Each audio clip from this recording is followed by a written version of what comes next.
Well, welcome to the first in our series of Matt Eats Gympie videos, where I'll be cooking on site, on the farms, with some of Gympie Region's best producers. And where better to start than out here in Waluga with not only one of my favourite producers, but also one of my very favourite people in the whole world.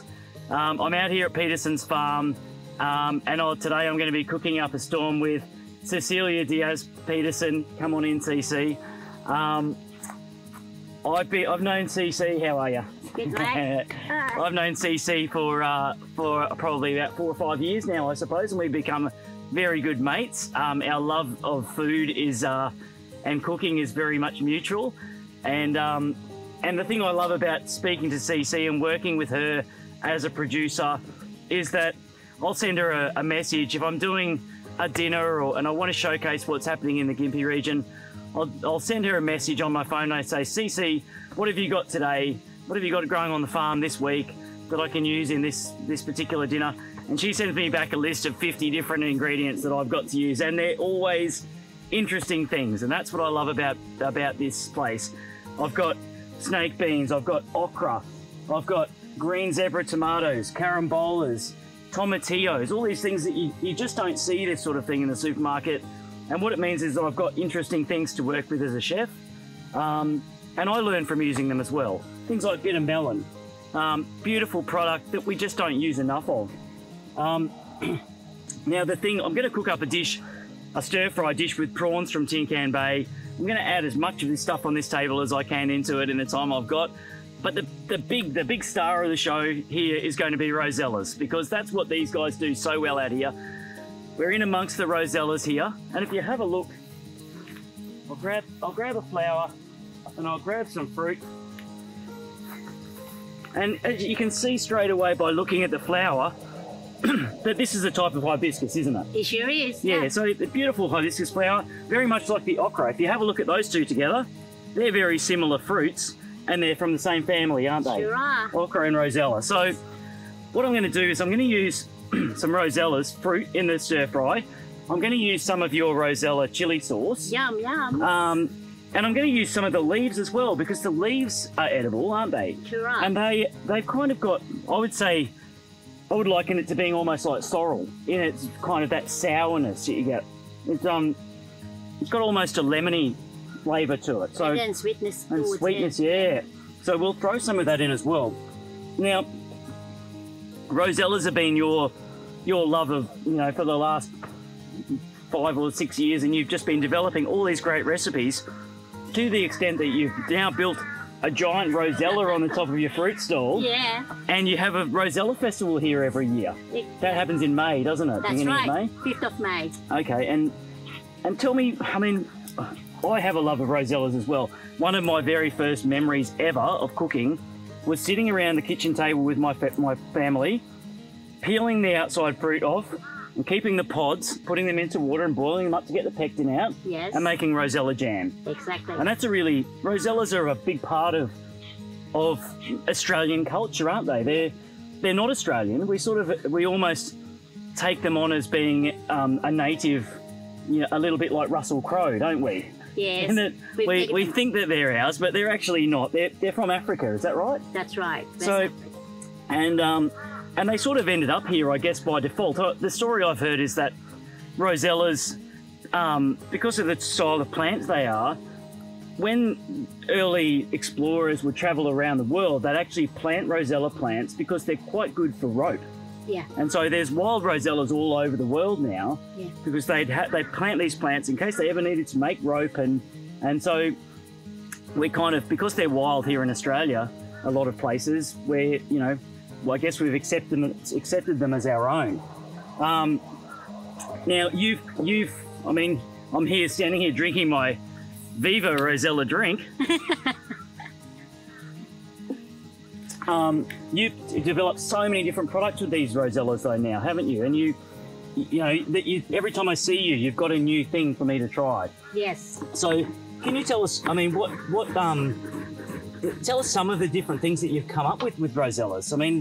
There's sweet and savoury applications for them. That's right. So how many products have you got now? About 23. 23 and counting. And counting. And And so, can you list some off for us? Do you know all 23 off your top of your head? I'll try. Go on, go. All right, so we got Rosella jam, Rosella rhubarb jam, Rosella ginger jam, the brand new product Rosella raspberry jam.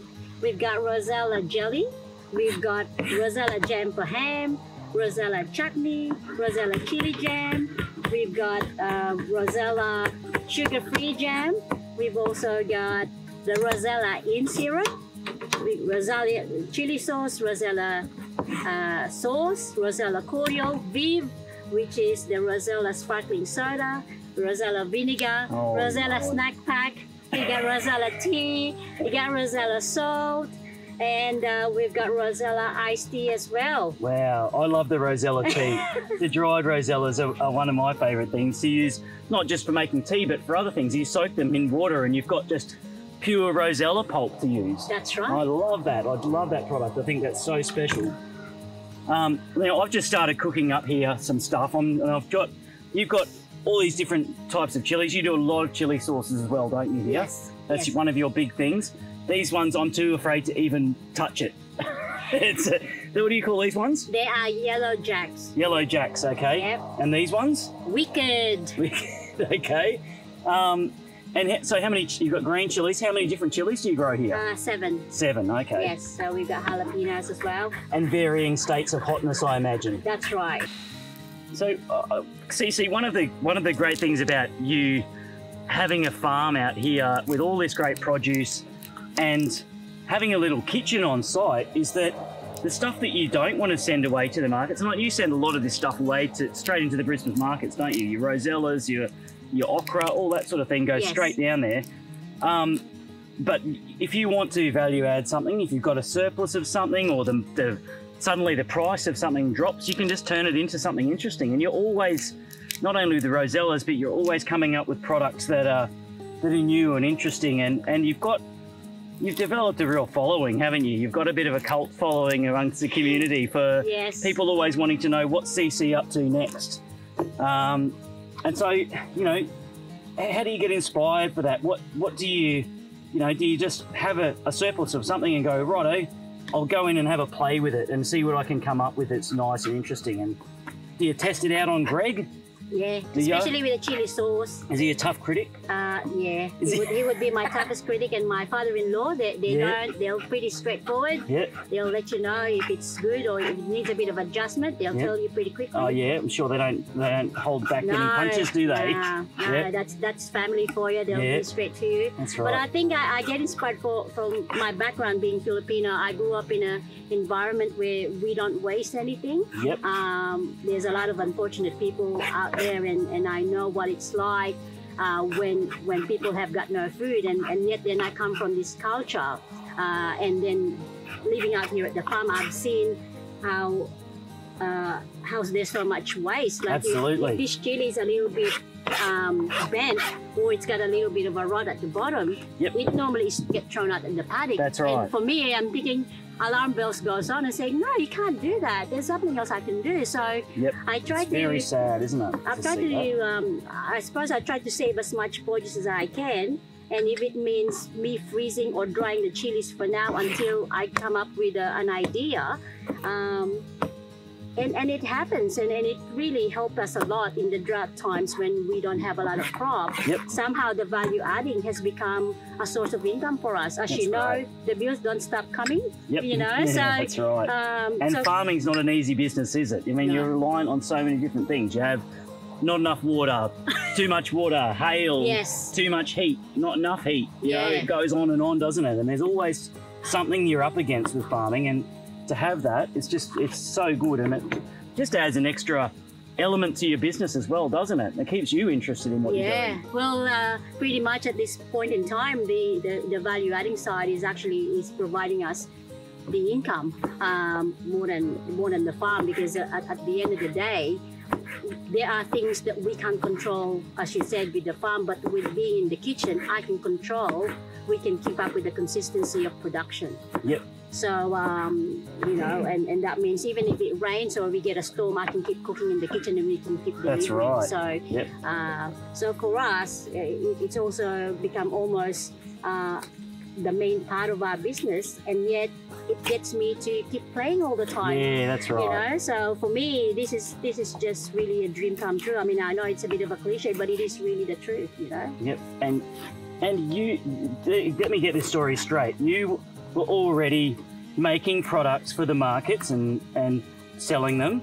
And then one day you met this hunky farmer who was also selling his products at the markets. Yes. And that's history, isn't it? You ended up getting hitched, you two, and moving out here to the farm, and what a great combo you are. Yeah, You know? we do like anything else. We all have our moments, but Yep. we just love, like, he loves farming and I love cooking, and you know, during the day he's out in the paddock and I'm there in my kitchen.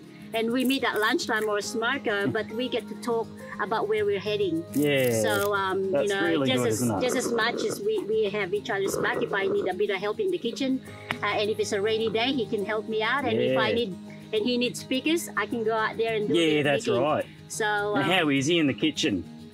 he is good. Is he? He could be my sidekick anytime. He's very clean. He does what he's told. Oh, that's the main thing, isn't it? He probably wouldn't dare do anything else, would he? But the thing is, he knows what he's doing contributes to our dream. You That's know? right, yeah. So that's, for me, he's my best mate. So That's really, really nice. So what I'm going to put into this stir fry here, and I've just kind of used as much stuff as I can, but I've chopped up some ginger, chopped up some kaffir lime leaves and some chilli. Now I've got these okra. Now that to me is the perfect size okra. I just love them that size, that little mini ones. If they get too big, then they tend to be more seedy and more slimy, don't they? And to me, if I saw okra in the shop like that, I'd most certainly buy them. They look so fresh. The tops haven't gone brown yet. You can tell straight away that they've been picked just recently. So I've got okra there, bitter melon. Now this is something that we haven't really gotten used to very much in Australia, is it? But in Asia, it's huge. yes, It's really good for you. And it adds, what we're doing here is I'm using rosella and chili sauce, which is sweet. I've got some fish sauce, which is salty. So we need to balance that with some bitterness and some sourness. So the bitterness is going to come from the melon, and the sourness is going to come from the leaves of the rosella. So what I'm going to do is, I've also got some of these beautiful snake beans. I just love these. And the thing is, you can eat these raw, can't you? yes, you can. That's how you're supposed to eat them. That's right. I just love them. I love them chopped up really finely in a papaya salad, or, That's you it. know, that sort of thing is just beautiful. I've got some curry leaves there as well. And I love the way that they just pop when you add them to oil and they release their flavour. I'm just going to throw all that in there all at once. Just give it a quick stir fry, because none of that takes very long to cook. So chuck it all in. Those snake beans are so good. And once again, it's that freshness, isn't it? That makes a difference. So they've started going brown on the ends, or they've got marks on them. But to me, that's just a perfect looking snake bean. Magic. Another thing that I love that you grow, and you'll often have to chase me out of the gooseberry patch, won't you, when I'm here? Yeah. Is these Cape gooseberries. I just absolutely adore them. And they're very similar, funnily enough, to another product you grow, the tomatillo, which I'm using down at the restaurant at the moment. And I love these. These are like they call them a green husk tomato is their other name. That's right. So I love the way you can do this to them. And they look so cute. Just beautiful. There, and you can do exactly the same thing with a little Cape gooseberry. And they've kind of got this little papery husk on the outside. And there they are there, the two different ones. Yum. And this is just going to be green and orange, this dish, but it's going to be so absolutely tasty. Make sure that's still going. On, off. Yep, working. And you can smell the curry leaves, you can smell the kaffir lime in it, can't you? And those two flavours are just so special. And I brought along some macadamias from Lyndall's Macadamias as well. Ooh, from yum. Sandra out there. Some roasted little chips that I buy from her. They're a little tiny, already chopped up.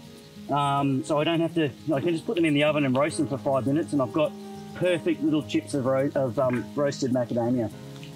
Now, the only other thing I'm going to add to this, I'm going to keep it pretty simple. I've got to add some of these rosella leaves. I want to add some rosella fruit as well for texture. Couldn't get fresher than that. No, you Matt? certainly can't. Just throw those in there like that. Chuck that one in as well. And I'll just throw in some of the petals of the rosella as well, and that'll give us real tartness as well, that sourness, won't it? One of the things about rosellas is that on their own, they're not really very flash, are they? No. It's really sourness, and so when you make them into jam, you're adding a large proportion of sugar to them, and that really balances that sourness. Yeah. But they've got an amazing flavour, unlike pretty much anything else. Vitamin C. Did you know they got loaded with vitamin C? Vitamin C, is that right? Really? 10 times more than an orange. Wow. Yeah, that's amazing, and I love this drink that you make as well. And you make sorbet as well, or ice cream? Yeah, we get someone else to, like, we own the syrup, and then we get someone to manufacture the ice cream or sorbet for us. Fantastic. And tell me about the Rosella Festival. How many of those have you had now? This is our 4th year. 4th year, yeah. Excellent. And what happens at a Rosella Festival? Yeah, we get the likes of someone like Matt Golinski to do cooking demonstrations. Then we also, one of the very popular ones are the farm tours, because we take people out into a group of walking tours, and they get to go and have a look at the rosellas. They also get to see what's growing out here at the farm. We also have a food store, so we will use a lot of the produce from the farm, and I will work out a menu that will obviously showcase a lot of that produce. Unfortunately, we do not provide sandwiches out here, so there's no fish and chips either. So it's all about it's all about the rosella. It's all about the rosella, and also about what people can't get out there, sort of thing. And I think the value of that as well for the general public, as much as coming and seeing how rosellas are grown and what they are and experiencing that, having the opportunity to come out to a farm like this and see the reality of it. This is a real working farm that grows all sorts of different things, and you're reliant on you're reliant on pickers, and you're reliant on the weather, and people go to the shops and they just buy stuff and they don't really think about where it comes from. But having an opportunity to come for the day and see the farm and wander around and see how things are done, it really brings it home to people. And that's what I guess people are caring more and more about these days. Why what you do is special, and why I'm doing my job and going around and talk and meeting producers and becoming good friends with them. That's right, yeah. That's probably, in the 4 years I've been doing this job, that's probably the most the biggest thing that I've got out of doing this job is that I've got so many more friends now, and I love that. And I also understand produce a lot better as a chef. I feel like so much closer to it, which is really nice. A little bit of the Rosella chili sauce, a little bit of fish sauce just for the saltiness.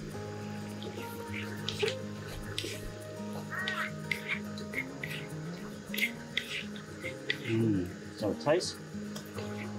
Yum. I've got a feeling this is going to be pretty good. Oh. Let's plate this up here. I bet it would be.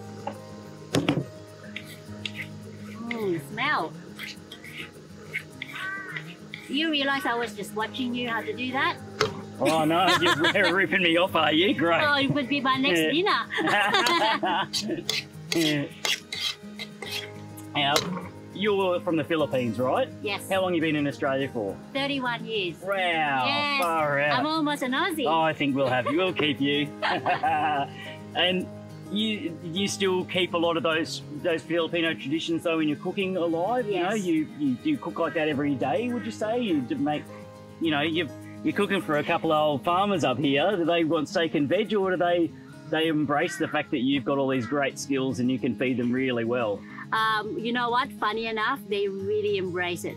Do they? And I was saying to some of my friends how lucky I am. I have a husband that will eat what I cook. Taking him to the Philippines, I didn't have to worry about what am I going to feed this guy, because he was into it. Yeah, that's so good, isn't it? I took him to the markets, and he was just in awe how they actually they actually sell live fish. You know, you get to pick which one you want, and that's the one that you will take home. Yeah, that's unreal, isn't it? So did you make him eat frogs and spiders and crickets and stuff? I don't eat that stuff. Oh, don't you? So. Oh well.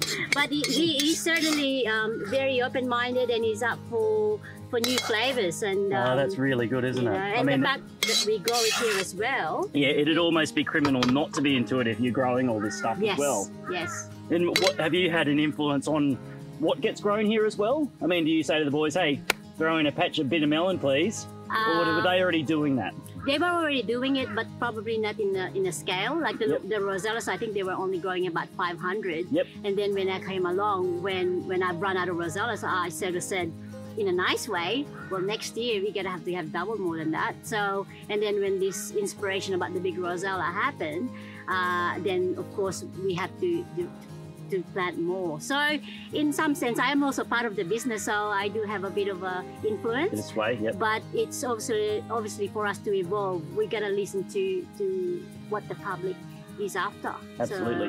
Yeah. And these rosellas here are really in high demand in the markets, aren't they? People want them. I mean, rosella jam makers need to get their rosellas from somewhere, and it is a unique sort of thing to grow and to pick, isn't it? Yeah, that's right. It's quite labor intensive, and also I think just as much as you are enjoying the relationship you have with the producers, we love having that relationship with our customers when they keep coming back every year and wanting to see how the rosellas are.